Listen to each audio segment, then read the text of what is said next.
Buen día a todos los participantes de este curso. Mi nombre es Francisca Valdés, soy abogada y actualmente me desempeño como curadora ad litem de la Clínica Jurídica de la Universidad Pedro de Valdivia.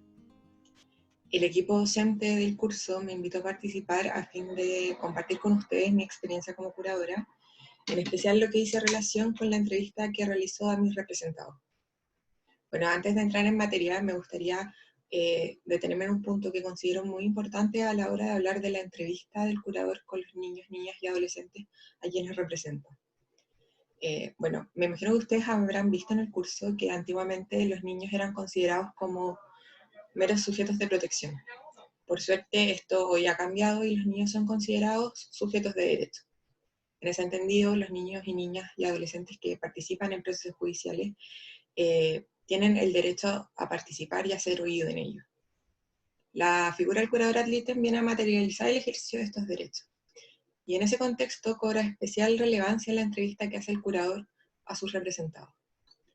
Porque en esta entrevista, además de conocer a nuestro representado y explicarle qué derechos tiene y por qué somos sus abogados, podemos conocer también su situación familiar y emocional actual.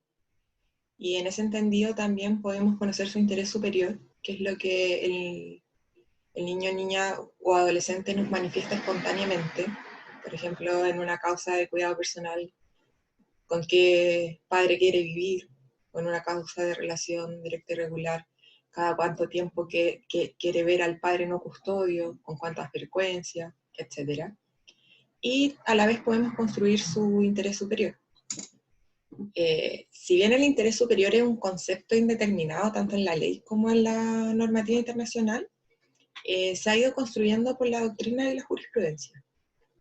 En lo personal, yo creo que una definición bien simple y precisa es la que propone Sillero, que señala que el interés superior del niño es la plena satisfacción de todos sus derechos.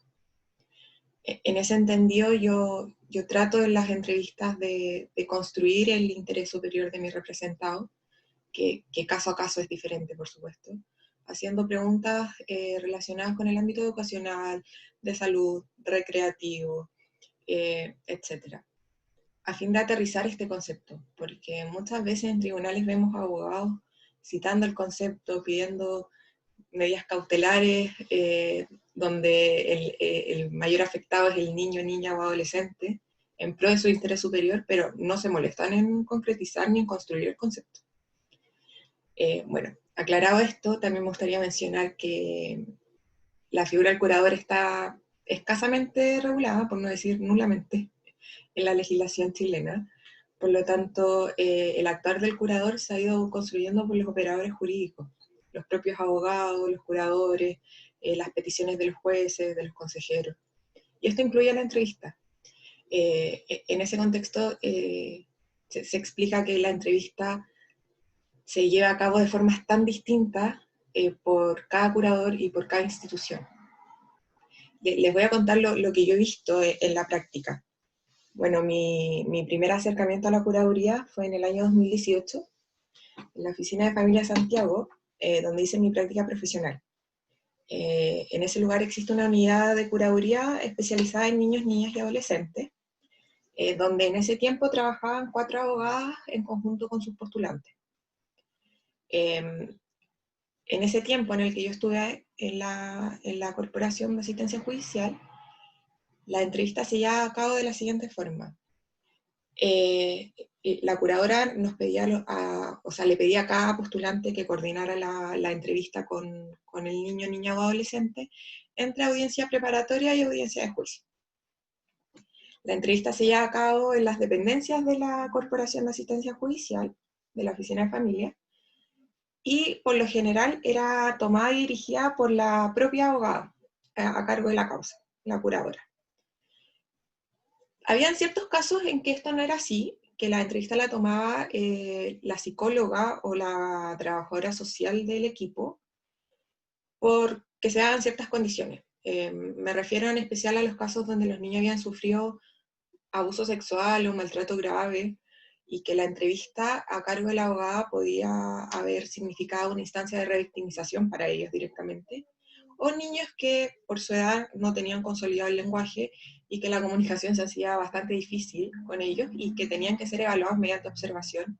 Y bueno, para eso se necesitan otras aptitudes profesionales que claramente los abogados no tenemos. Bueno, esta metodología de trabajo se veía bien limitada por la carga de causas que tiene la corporación. Tienen muchas causas, el tiempo es escaso, los recursos son escasos, entonces todo esto influía en la metodología de trabajo. Ahora bien, si bien se intentaba hacerlo lo mejor posible a fin de dar una representación jurídica a los niños en los procesos judiciales, yo creo que esa metodología de trabajo tenía ciertas consecuencias negativas. Entre ellas era que la entrevista a hacer entre audiencia preparatoria y de juicio, muchas veces pasaba que nosotros llegábamos a la audiencia preparatoria y los padres llevaban a nuestro representado a la audiencia preparatoria, ya sea porque no tenían con quién dejarlo, porque no sabían, o porque directamente la resolución que los citaba a audiencia preparatoria decía que había que llevar al niño para audiencia reservada. Entonces, en ese contexto, y el consejero técnico, muchas veces los magistrados, insistían en que el curador entrevistara al niño, y el curador aprovechaba la oportunidad y lo entrevistaba en un escenario claramente inadecuado, como un tribunal de familia, donde había más gente, no había privacidad, estaban los padres del niño, lo que claramente incidía en lo que el niño nos iba a decir. Estaban solo a unos metros, uno se trataba de alejar lo más posible, pero es difícil. Y además, con un tiempo muy acotado, o sea, eran 5 o 10 minutos antes de la audiencia. Y en 5 o 10 minutos uno puede hacer el encuadre, conocer un poco al niño, pero de ahí establecer un vínculo de confianza para conocer la situación genuina del niño y sus intereses, muy difícil. Incluso yo creo que muchas veces ese tipo de entrevista podía llevar a que el curador se generara la convicción de que el niño quería algo que en verdad no era cierto. Podría haber llevado a error. Y el otro problema que se daba era que la ley de familia da la posibilidad de hacer la audiencia de juicio después de la preparatoria si existen los antecedentes suficientes. En medidas de protección se da la posibilidad de que el juez dicte sentencia en preparatoria, si han arribado los informes pertinentes y tiene los antecedentes para hacerlo. Entonces, ¿qué pasaba? Se dictaba sentencia o se hacía la audiencia de juicio sin haber escuchado al niño, sin haber tenido en cuenta lo que él pensaba, o también se llegaban a soluciones colaborativas sin haber escuchado al niño, sin conocer lo que pensaba. Entonces se tomaban en definitiva decisiones que iban a afectar directamente a nuestros representados sin siquiera haberlo conocido. Y sin haber respetado su derecho a ser oído y a participar en juicio. Bueno, recalco de nuevo que la metodología de la corporación se ve limitada por los recursos y por el tiempo, siempre. Por la carga laboral que es muy alta. Bueno, posteriormente yo entré al mundo laboral ya titulada, trabajé en familia un tiempo y en el año pasado me integré al equipo de curaduría de la clínica jurídica de la Universidad Pedro Valdivia. Entonces ellos ya tenían su metodología de trabajo definida y yo vine a adherirme a esta metodología.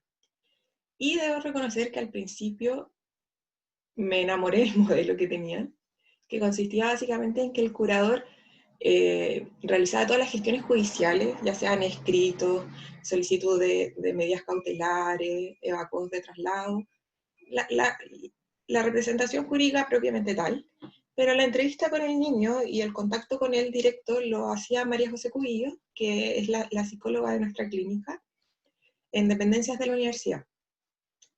María José posteriormente transcribía esta entrevista y nos dejaba sus apreciaciones profesionales. Entonces, con este documento a la vista, nosotros podríamos conocer el interés manifiesto de nuestro representado, porque estaba transcrita textual, y también María José realizaba preguntas muy pertinentes respecto al interés superior, como del ámbito educacional, recreativo, que nos permitían construirlo también. Y por supuesto nos dejaba ciertos comentarios que daban cuenta si el niño había sido influenciado por sus padres, si su relato estaba inoculado, que también son muy relevantes a la hora de dar la opinión en una audiencia y que el juez decida teniendo a la vista lo que el curador dice. Bueno, esta metodología muy positiva, muy respetuosa con nuestros representados, pero a veces en la práctica era difícil mantenerla, porque por lo mismo que comenté de la corporación. En tribunales, cuando el representado estaba ahí, el consejero y el magistrado insistían en que lo entrevistáramos. Y a veces teníamos derechamente que ceder. Sobre todo en esas circunstancias en que los padres ya estaban llegando a una solución colaborativa y el tema se iba a terminar ahí. Ahora bien, aparte de esto, con el tiempo vinieron otras dificultades. Con esto me refiero a la emergencia sanitaria por el COVID, que bueno, provocó que en primera instancia se suspendieran todas las audiencias. Con el tiempo, las audiencias empezaron a ser programadas vía remota, se dieron cuenta que podían hacerlas perfectamente por la plataforma Zoom. Y con ello vinieron aparejadas las resoluciones del tribunal que ordenaban concretamente y expresamente que antes de la realización de la audiencia, incluso preparatoria, el curador tenía que entrevistar al niño y dar cuenta de ello al tribunal. En ese contexto nos vimos obligados a replantearnos nuestra metodología de trabajo, porque se empezaron a reprogramar las audiencias de tal forma que era imposible que María José entrevistara a todos los niños y llegáramos a todas las audiencias con las diligencias cumplidas. Además, conversando con el equipo, nos surgieron ciertos temores de hacer la entrevista vía remota. Uno de ellos era que no estábamos seguros de poder respetar la privacidad y la confidencialidad, porque los niños estaban en la casa con los papás, o bueno, con el adulto responsable, quien podría estar escuchando, o incluso grabando la conversación, o incluso al lado de él diciéndole qué decir, qué responder a nuestras preguntas. Y también pensando en los niños que son víctimas de vulneraciones de derechos, la entrevista eventualmente podría representar un peligro para ellos, en el sentido de que podrían darnos información en la entrevista y que el adulto con ellos lo escuchara y posteriormente tomara medidas en contra de ellos. Entonces, con todos estos temores, tuvimos que encontrar un equilibrio, porque si bien teníamos que respetar todo lo que señalé anteriormente, si íbamos a comparecer a las audiencias de juicio, teníamos que asegurar que se respetara el derecho a ser oído de nuestros representados. En ese contexto, como curadora, empecé a entrevistar vía remota a los niños. Tomamos ciertos resguardos, pero les repito, imposible garantizar la confidencialidad y la privacidad estando en lugares distintos. Además, los niños estaban en la casa del adulto responsable, y bueno, esto lo conversamos con María José. Obviamente el lugar podía influir en lo que el niño nos dijera.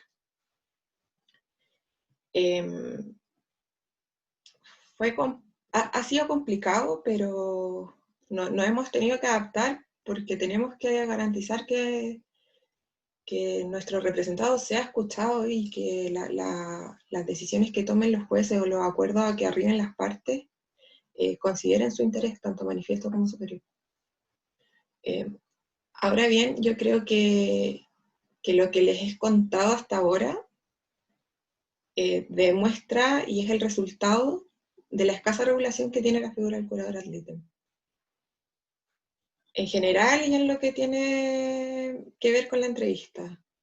La ley no nos da un marco, entonces eso hace que cada institución fije una metodología de trabajo, fije una metodología de entrevistar, y que además cada institución busque en esa entrevista el interés superior o el interés manifiesto. Hay instituciones que buscan solo el interés manifiesto, que creen que el rol del curador es ese, inspirado en la experiencia internacional.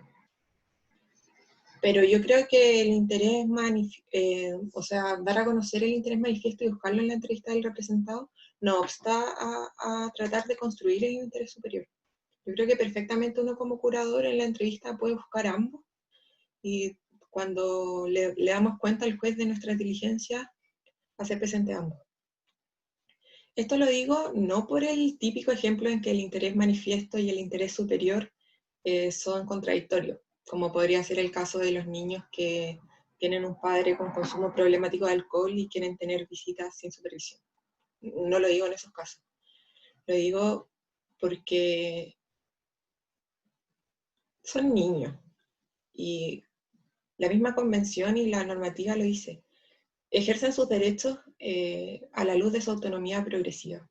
La autonomía progresiva tiene que ver con la capacidad de ejercer esos derechos autónomamente según su etapa de desarrollo mental y física.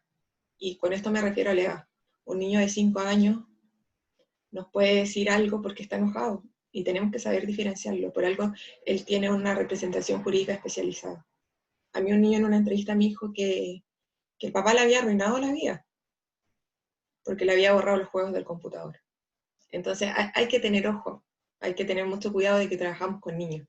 Y por eso también creo que a la hora de preparar la entrevista y hacerla es vital el trabajo con psicólogos, con especialistas, el trabajo interdisciplinario.